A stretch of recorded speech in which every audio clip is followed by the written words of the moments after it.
보통 법정이나 무슨 청문회 같은 곳에서 피고인석에 앉게 되면요.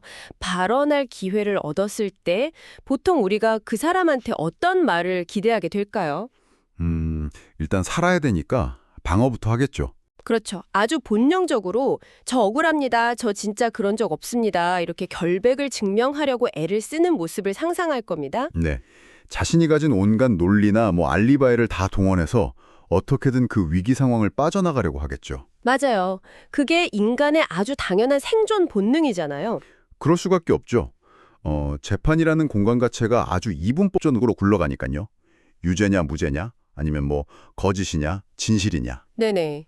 그러니까 방어벽을 최대한 높게 치고 어떻게든 자기 자신을 보호하는 데 모든 에너지를 집중하는 게 일반적입니다. 그런데 만약에 그 자신을 신문하고 신지라 죽일 수도 있는 권력자들 앞에서 자기 변호를 하는 게 아니라요.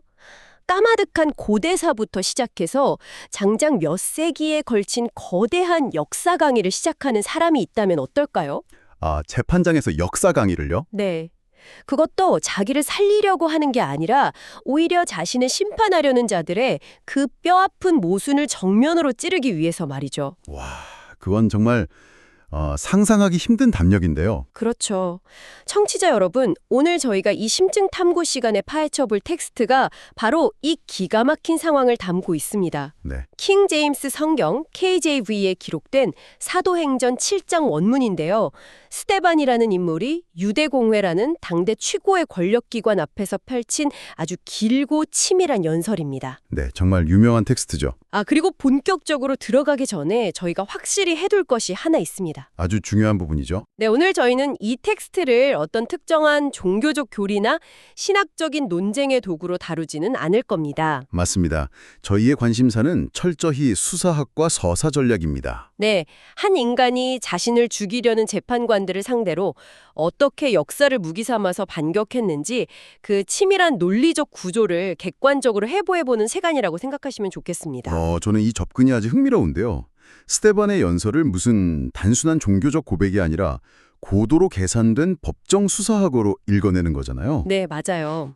실제로 텍스트를 좀 분석해보면 그가 사용하는 단어 하나하나 그리고 역사를 인용하는 순서 자체가 청중의 심리를 조종하고 함정으로 몰아넣기 위해서 철저하게 설계되어 있다는 걸 알 수 있거든요. 와, 함정이요? 그럼 그 치밀한 설계의 첫 단계부터 한번 짚어보죠. 네, 시작해볼까요? 스테반은 자신을 향한 날선 고소에 직접 대답을 안 합니다. 대신에 시계를 훌쩍 되돌리죠. 청중과 자신이 공통으로 섬기는 그 까마득한 조상 아브라함의 이야기로요. 네, 아브라함부터 시작하죠. 그런데 여기서 약간 의문이 들어요. 신이 아브라함을 부르실 때 그가 있던 곳은 예루살렘 같은 어떤 거룩한 장소가 아니었잖아요. 그렇죠. 메소포타미아라는 철저한 이방 땅이었죠. 네, 게다가 스테반은 아브라함이 신의 명령을 따라서 가나안 땅에 도착은 했는데 정작 발붙일 만큼의 유업, 그러니까 자기 소유의 땅은 단 한 뼘도 받지 못했다는 점을 굳이 꼬집어서 말한단 말이에요. 아주 콕 집어서 얘기하죠. 네, 스테반은 왜 이 절박한 변론의 첫 단추를 하필이면 이방 땅에서의 부름, 그리고 아무것도 받지 못한 조상의 이야기로 열었을까요? 그 지정이 바로 스테반이 던진 첫 번째 심리적 함정입니다. 심리적 함정이요? 네, 지금 이 연설을 듣고 있는 공회 사람들의 권력 기반이 어디에 있었는지를 생각해 봐야 되거든요. 예루살렘이겠죠? 맞습니다. 그들은 예루살렘이라는 특정한 장소, 그리고 성전이라는 그 웅장한 건물 안에서만 신의 역사가 일어난다고 굳게 믿고 있었고, 또 그걸 독점하던 사람들이었어요. 자기들만의 구역이라고 생각했던 거군요. 그렇죠.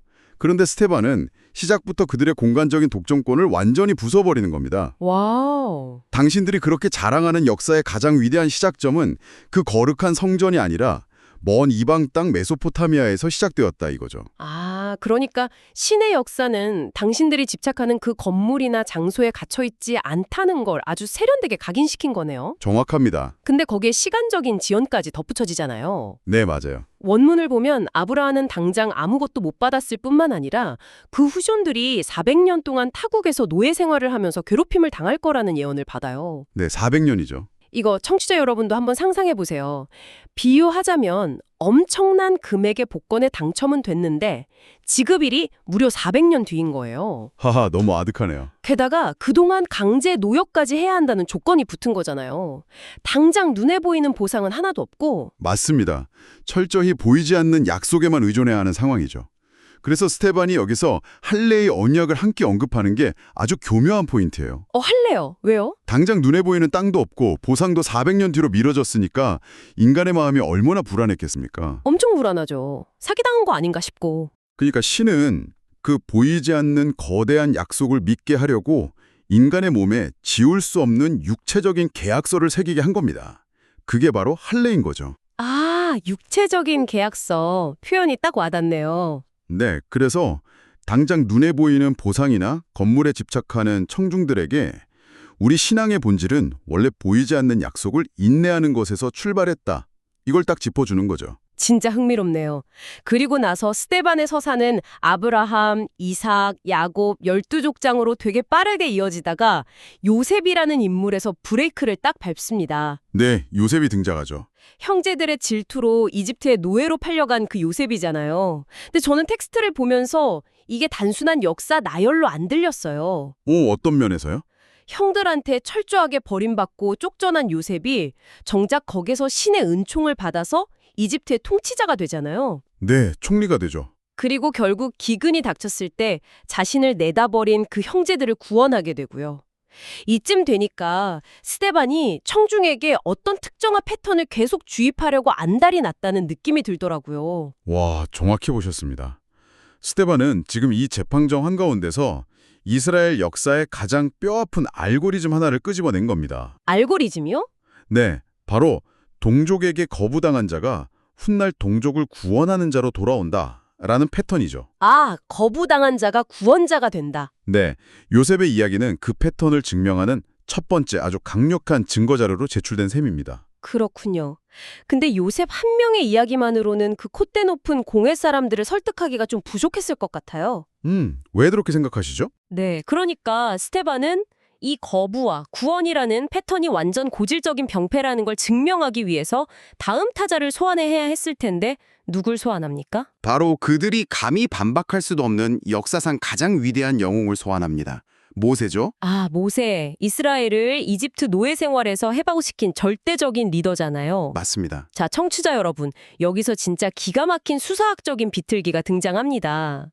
보통 모세를 칭송한다고 하면 이집트 파라오랑 당당하게 맞서 싸우거나 아니면 홍해를 쫙 가르는 기적을 얘기해야 정상이잖아요. 웅장한 스펙타클을 기대하죠, 보통은. 네, 그런데 스테반은 모세의 위대함에 카메라를 들이대는 게 아니라 모세 인생에서 가장 수치스럽고 처참했던 실패의 순간에 돋보기를 딱 들이댑니다. 맞아요. 모세가 40살에 자기 동족을 돌아보려고 나갔다가 싸우고 있는 두 동족을 말리는 장면 말이죠. 원문의 묘사가 아주 생생하고 잔인할 정도인데요.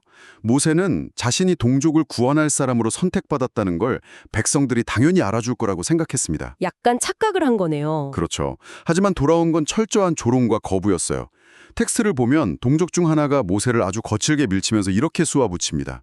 누가 너를 우리의 통치자와 재판관으로 세웠느냐? 어제 이집트인을 죽인 것처럼 나도 죽이려느냐? 와, 누가 널 리더로 세웠냐고 대드는 거군요. 저는 이 대목 읽으면서 요즘 기업 정치판이 막 떠올랐어요. 오, 기업이요? 네, 모 회사에서 자회사를 살려보겠다고 진짜 유능한 인재를 구원투수로 파견을 한 거예요. 네네. 근데 자회사 이사회 사람들이 네가 뭔데 우리한테 이래라 저래라 하면서 그 사람의 과거 실수 하나를 딱 꼬투리 잡아서 아예 업계에서 매장시켜버리고 내쫓은 거죠. 아, 비유가 아주 찰떡이네요. 그쵸. 결국 모세는 미디안 땅으로 도망쳐서 무려 40년을 그냥 이방인으로 떠돌게 되잖아요. 그 비유를 조금만 더 연장해 볼까요? 네? 이사회가 입맛에 안 맞는다고 내쫓은 그 사람을 모 회사의 최고 경영자, 그러니까 신이 40년 뒤에 다시 부릅니다. 신의 산 가시떨기 불꽃 가운데서 천사를 통해 나타나시죠. 오, 40년 만에 복귀? 네, 그러면서 나는 아브라함과 이삭과 야곱의 신이다 라고 선언하면서 동족이 철저하게 거부했던 바로 그 모세를 다시 그 회사의 유일한 CEO이자 구원자로 파견하십니다. 와... 이번에는 뭐 이사회의 동의를 구하는 게 아니라요. 절대적인 권위를 가진 아주 적대적 인수합병처럼 밀어붙이는 거죠. 적대적 인수합병. 그러니까 스테반이 모세의 실패를 굳이 꺼내든 이유가 되게 명확해지네요. 자신을 신문하는 권력자들을 향해서 아주 정교한 덫을 놓은 거예요. 어떤 덫이죠? 너희가 지금 율법이나 성전 운운하면서 모세를 진짜 신처럼 떠받들고 있는데 정작 그 위대한 모세가 처음 조상들한테 갔을 때 조상들은 그를 알아보지도 못했고 배척했다. 네. 그러니까 신이 보는 구원자를 알아보지 못하는 건 너희들의 아주 유구한 역사적 전통이다. 이렇게 일갈하고 있는 거군요. 아, 맞습니다. 그리고 거기에 수혜기를 박는 결정적인 문장이 딱 등장해요. 스데반은 모세가 과거에 남겼던 예언을 인용합니다. 주 너희 하나님이 너희 형제 중에서 나와 같은 대언자를 세우시리라. 아, 새로운 대언자요? 네. 이 구절은 지금 현재 재판석에 앉아있는 자들을 향한 정말 무서운 경고거든요. 과거의 조상들이 모세를 거부했던 것처럼 지금 당신들도 신이 보낸 또 다른 대언자를 거부하는 똑같은 실수를 반복하고 있다. 이걸 역사적 팩트로 입증해버린 겁니다. 와, 논리의 올가미가 점점 숨막히게 조여오는 게 느껴집니다. 자, 그런데 스테반의 서사는 여기서 멈추지 않아요. 갑자기 방향을 확 틀어서 신앙의 가장 민감한 영린을 건드립니다. 네, 드디어 그 이야기가 나오죠. 바로 우상 숭배와 성전에 대한 이야기인데요. 이스라엘 백성이 우여곡절 끝에 모세의 인도로 이집트를 탈출합니다. 홍해가 갈라지는 엄청난 기적을 두 눈으로 똑똑히 봤잖아요. 네, 직접 목격했죠. 근데 모세가 시내산에 올라가서 잠깐 자리를 비운 사이에 완전 대형 사고를 칩니다. 아론한테 우리를 인도할 신들을 만들어내라 이렇게 요구하면서 그 유명한 금송아지를 만들고 막 희생물을 바쳐요. 네, 맞습니다.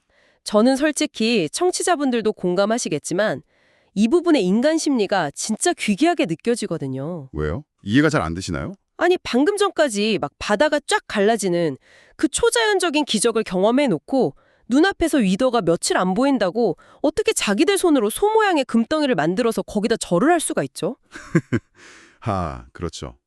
인간은 왜 이렇게 눈에 보이는 형상에 집착하는 걸까요? 이 지점이 스테반 연설의 아주 깊은 철학적인 통찰을 보여주는 대목입니다. 인간의 우상 숭배는요, 단순히 그 조각상이 예뻐서가 아닙니다. 그럼요. 그 본질은 통제에 대한 욕망, 그리고 보이지 않는 것에 대한 불안에 있어요. 아, 통제와 불안이요? 네, 신은 눈에 보이지도 않고 인간의 뜻대로 조종할 수도 없는 아주 두려운 존재잖아요. 그런데 모세라는 눈에 보이는 대리자가 사라지니까 백성들이 극도의 불안에 빠져버린 겁니다. 아, 눈앞에 안 보이니까? 그렇죠. 그래서 그 불안을 잠재우려고 자신들이 직접 손으로 만질 수 있고 자기들 텐트 옆에 묶어둘 수 있고 무엇보다 자신들이 통제할 수 있는 사이즈의 신을 만들어낸 거예요. 와, 신을 삼긴 게 아니라 신을 내 입맛대로 통제하고 싶었던 거네요? 정확합니다. 그 결과로 그들은 결국 바빌론 포로가 될 거라는 엄청 끔찍한 대언을 듣게 되죠. 원문을 보면 신이 그들을 내버려 두셔서 몰록의 장막이나 램판이라는 별의 형상, 그러니까 하늘의 군대를 섬기게 하셨다고 나옵니다. 네, 몰록이나 램판 같은 건 고대 근동의 아주 잔혹한 신들이거든요. 그 정도로 신앙이 타락했다는 건데 여기서 스데반이 아주 급격하게 이야기의 방향을 증교의 성막으로 확 전환합니다. 맞아요. 광해 시절에 모세가 본 양식대로 만든 이 성막이 나중에 여호수아를 거쳐서 다윗 시대로 이어지고 마침내 솔로몬 시대에 이르러 우리가 아는 그 화려하고 거대한 성전 건물로 완성이 되잖아요. 네, 솔로몬 성전이죠. 당시 권력자들에겐 이 성전이 자기들의 정체성이자 권력의 상징이었을 텐데 스데반은 대체 왜 하필 이 타이밍에 성전 이야기를 꺼낸 건가요? 이제부터 스데반이 준비한 수사학적인 폭탄이 터지는 순간입니다. 아, 폭탄이요? 광야의 금송아지 이야기 직후에 솔로몬 성전 이야기를 딱 배치한 건 절대 우연이 아니에요. 스데반은 그 화려한 성전을 언급하자마자 대언자의 말을 빌려서 이렇게 선언합니다. 네. 그러나 지극히 높으신 분은 손으로 만든 성전에 계시지 아니하신다. 하늘은 나의 보좌요, 땅은 나의 발등상인데 너희가 나를 위해 무슨 집을 짓겠느냐. 우와. 여기서 발등상이라는 건 발을 올려놓는 아주 작은 받침대잖아요. 우주 전체가 신의 의자인데 어떻게 인간이 돌과 나무로 지은 그 작은 건물 안에 창조주를 가둬둘 수 있느냐 이거죠. 잠시만요. 이거 정말 무서운 논리 전개네요. 느껴지시나요? 네, 조금 전에 금송아지 설명해 주실 때 우상숭배의 본질이 내 손으로 만든 그리고 내가 통제할 수 있는 신에 집착하는 거라고 하셨잖아요. 그렇죠. 스데반이 성전을 가리켜서 손으로 만든 성전이라고 표현을 한 순간 그건 칭찬이 아니라 당대 종교 지도자들을 향한 진짜 최고의 모욕이 되는 거 아닙니까? 네, 맞습니다. 완전히 핵심을 찌르셨어요. 스데반은 지금 이스라엘 최고 엘리트들의 얼굴에 찬물을 확 끼얹은 겁니다. 와. 당신들이 그렇게 목숨 걸고 지키려는 이 웅장한 성전 건물도 결국 광야에서 당신들 조상들이 만들었던 그 끔찍한 금송아지랑 본질적으로 다를 바가 없다. 둘 다 인간의 손으로 만들어서 신을 통제하려고 한 우상일 뿐이다. 진짜 뼈를 때리네요. 성전이라는 공간을 독점하면서 종교적인 권력을 휘두르던 사람들의 그 존재 기반 자체를 송두리째 부정해버린 엄청난 발언인 거죠. 야, 이제 왜 이 연설이 단순한 변론이 아니라 치명적인 역공인지 완벽하게 이해가 됩니다. 역사의 거울을 천천히 닦아오던 스데반이 갑자기 그 거울의 방향을 휙 돌려서 자신을 심판하려는 청중들의 일그러진 얼굴을 정면으로 딱 비춰버린 거예요. 네, 역사 수업이 순식간에 고발장으로 돌변하는 순간이죠. 하고 마음과 귀에 할례를 받지 않은 자들아, 너희 조상들이 한 것 같이 너희도 항상 성령님을 거역하는도다. 여기서 스데반은 그동안 엄청 치밀하게 쌓아올린 패턴의 결론을 내버립니다. 과거의 조상들이 진실을 말하는 대언자들을 핍박하고 죽였던 것처럼 지금 당신들도 천사들을 통해 율법을 받고도 안 지켰다. 네. 게다가 결국 그 대언자들이 예언했던 의로우신 분, 즉 구원자를 배반하고 살인한 자들이 바로 당신들이다 라고 정통으로 찌른 겁니다. 피고인이 오히려 재판관들을 살인마라고 규정을 해버린 거네요. 그렇죠. 이 폭발적인 고발을 들은 청중들의 반응, 청취자분들도 상상이 가십니까? 원문을 보면 이 말을 듣고 마음이 찔려 이를 갈m, 이렇게 묘사가 되어 있어요. 이성이 완전히 증발해버린 거죠. 짐승 같은 분노만 남은 상태인 겁니다. 근데 그 아비규환 속에서 스테반의 모습이 너무 이질적일 정도로 평온하단 말이에요. 하늘을 우러러보면서 신의 영광을 보았다고 선포를 합니다. 네. 그러자 군중들이 더 이상 듣기 싫다는 듯이 막 큰 소리를 지르고 귀를 막아버립니다. 그리고 일제히 달려들어서 스데반을 성 밖으로 내던지고 무자비하게 돌로 치기 시작하죠. 아주 잔혹한 장면이죠. 저는 이 극단적인 대비가 너무 충격적이었어요. 한쪽은 막 귀를 막고 이를 갈면서 돌을 던지는 야만의 상태인데 돌을 맞는 스테반은 무릎을 꿇고 크게 외치잖아요. 주여, 이 죄를 그들에게 돌리지 마옵소서. 그리고는 잠들듯이 죽음을 맞이합니다. 네. 스테반은 자기가 이렇게 말하면 돌에 맞아 죽을 거라는 걸 진짜 몰랐을까요? 대체 왜 이런 극단적인 선택을 한 건지 너무 궁금해요. 스데반은요, 그곳에 모여있던 어떤 율법학자들보다 역사와 수사학을 더 깊이 꿰뚫어보는 최고의 지식인이었습니다. 네. 그는 자기 연설이 어떤 결과를 초래할지 아주 정확하게 알고 있었을 겁니다. 하지만 그는 자기 육신의 생존보다 이스라엘 역사를 수백 년 동안 짓누르고 있던 그 거대한 거부와 불순종의 모순, 그걸 깨부수는 게 훨씬 더 중요하다고 판단을 한 거죠. 아, 신념이 생존을 이긴 거군요. 네, 그리고 흥미로운 건 폭력을 행사한 공회 사람들의 태도예요. 그들은 스데반의 논리를 논리로 반박하지 못했습니다. 거울에 비친 자신들의 그 추악한 진실을 마주하기가 너무 두려우니까 그 진실을 말하는 사람의 입을 돌로 쳐서 물리적으로 막아버린 거예요. 가장 원초적이고 처참한 논리의 실패를 보여준 거죠. 와, 진짜 압도적인 서사입니다. 여러분, 오늘 우리가 함께 파헤친 사도행전 7장의 텍스트는 단순한 역사교약본이 절대 아니었습니다. 네, 아니었죠. 동족에게 거부당한 구먼자라는 그 뼈아픈 역사의 패턴을 증명해낸 치밀한 논증이었고요. 눈에 보이는 성전에만 집착해서 신앙의 본질을 잃어버린 권력자들의 위선을 폭로한 아주 완벽한 수사학적인 함정이었습니다. 아주 정확한 요약이네요. 자, 이제 오늘 심층탐구를 마치면서 이 방송을 들으시는 여러분들의 머릿속에 좀 오래 남을 만한 여운 있는 질문을 하나 던져보고 싶습니다. 오, 어떤 질문이죠? 겉으로만 보면 스데반의 이야기는 진짜 끔찍한 비극이잖아요. 뛰어난 지식인이 돌에 맞아 죽었으니까 완전 철저한 실패로 끝난 것처럼 보인단 말이죠. 네, 그렇죠. 하지만 원문의 마지막을 아주 주의 깊게 들여다보면요. 흥미로운 디테일이 하나 스치듯이 지나갑니다. 군중들이 스데반에게 돌을 던지기 위해서 자기들의 겉옷을 벗어서 한 젊은 청년의 발 앞에 두는데 그 청년의 이름이 바로 사울이라고 기록이 되어 있습니다. 아, 사울이요? 네, 역사를 좀 아시는 분들은 눈치채셨겠지만 스데반의 죽음에 동조하면서 그 자리에 서 있던 이 사울이라는 청년은 훗날 이름이 바뀌어서 세계 역사의 패러다임을 완전히 뒤바꿔 놓는 가장 위대한 전도자 바울이 됩니다. 네, 정말 엄청난 반전이죠. 청취자 여러분, 한번 상상해 보시죠. 극단적인 폭력과 살기가 난무하는 그 절망적인 현장. 진실이 돌무더기에 깔려서 처참하게 실패한 것만 같았던 바로 그 끔찍한 순간에요. 역설적으로 그 현장 한가운데서 다음 시대를 열어젖힐 거대한 변화의 씨앗이 아주 조용히 심어지고 있었던 건 아닐까요? 와, 소름 돋네요. 스데반의 육신은 죽었지만 그가 목숨을 걸고 던진 그 논리의 돌멩이는 사울이라는 인물의 뇌리에 깊이 박혀서 결코 죽지 않고 역사를 바꿔버렸습니다. 때로는 우리가 겪는 가장 처참한 실패와 붕괴의 순간이 사실은 전혀 예상치 못한 가장 위대한 변화가 시작되는 출발점일 수도 있다는 것. 오늘 우리가 나눈 이 고대사의 치열한 논쟁이 여러분이 일상 속에서 마주하는 어떤 절망적인 순간들에 새로운 시각을 던져주기를 바랍니다. 네, 저도 깊이 공감합니다. 긴 시간 이 깊고 치밀한 서사의 바다를 함께 헤엄쳐 주셔서 감사합니다. 오늘 심층탐구는 여기서 마치겠습니다.